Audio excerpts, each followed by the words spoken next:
0.6นะสบายดีเนาะทุกคนเนาะเอาฮะเป็นวัดเอากันจิมื้อนี้เฮากันสิพาวันสิพามื้อนี้พวกเฮาสิไปกินส้มนั่นก็คือเป็นหยังเอ้ยส้มหยังนี่เซฟนี่รับมาสเตอร์เซฟเราจะไปกินส้มอันนั้นตามกล้วยหรือว่าเกี๊ยงเอาเนาะเข้าไปหาชวนคำมันจะมีเนาะเอาไปหามากล้วยบ่มากล้วยกับมาเกี๊ยงนี่แหละไปเบิ่งกันเนาะถ้ามันมีบ่มีแล้วก็ตำกล้วย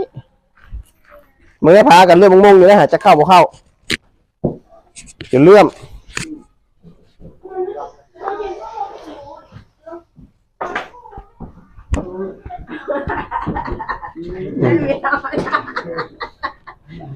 แม่พยักเลยอะ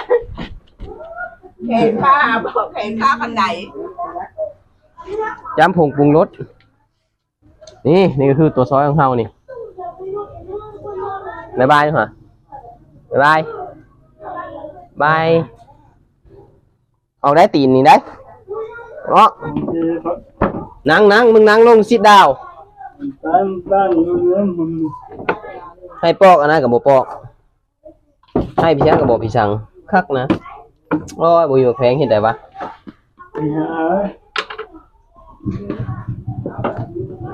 ให้เชื่อเครื่องปรุงให้เราเนาะท่านผู้ชมเนาะ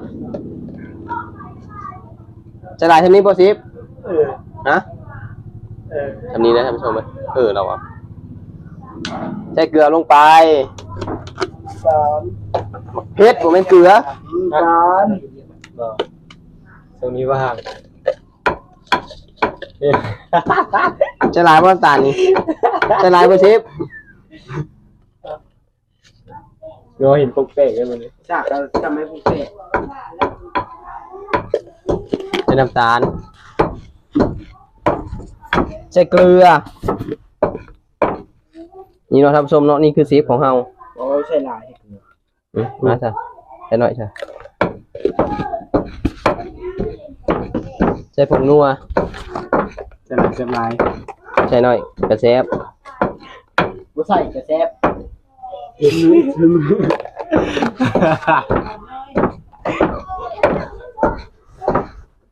เอาที่ครับ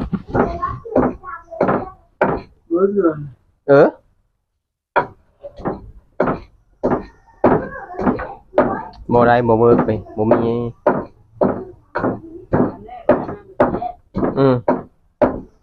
ใช่เลยบ่วะใช่ยังใช่นี้ละเธอฉันตับแจ่วใช่นี่มงแกงแต่มาถึงมันเขาต้องกำมาแขวงก่อนแกงห้ามมาเพื่อนแกงมาแขวงมันมาแข้งกับสันแข้งนี่แหละเอาละฮะท่านผู้ชมฮะตอนนี้นะเซฟแรกกำลังงวงนะเข้าตากูได้เฮ้ยเล่นยวกแล้วเลยนุ่มมาละ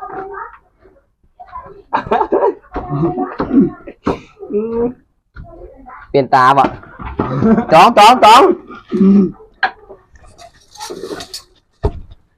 เอามือนึงกับยวงเนี่ยหรอวะเข้าตามือเท้าก่อนปากก่อนnhá điều đấy thôi xong nhá điều rồi đấyอย่าพาอยู่แล้วทำคือบ่เท่หล่อที่มึงใส่ชิมนะยกด้วยเดียวชิมนะ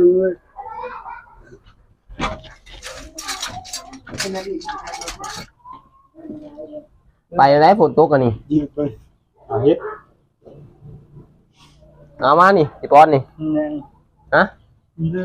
โอ้ท่านผู้ชมเราจะกินโลดเราอ่ะ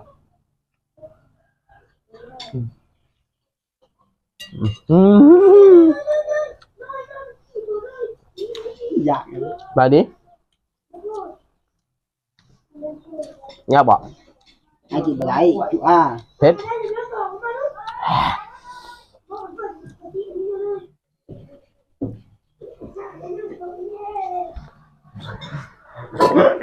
นี่ไปไอ้ปอยานเอาได้ตักมาเลยนี่หมูกินมันพิษได้เอาหมูกินมันพิษได้คำน้อยพอโอ้ย เจ้าจอร์ดมันยอดมาก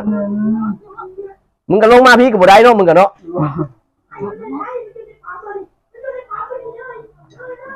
ใหญ่พอแล้วป่ะนี่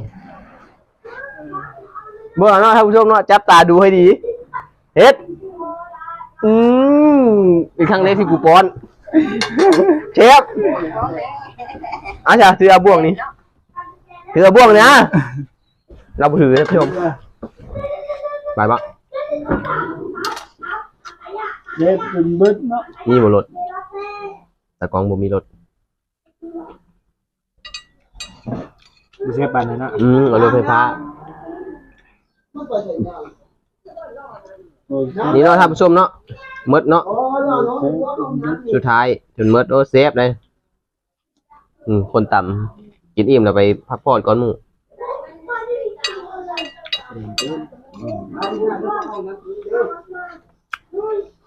คุยคำโตๆเฮ็ดเฮ้ย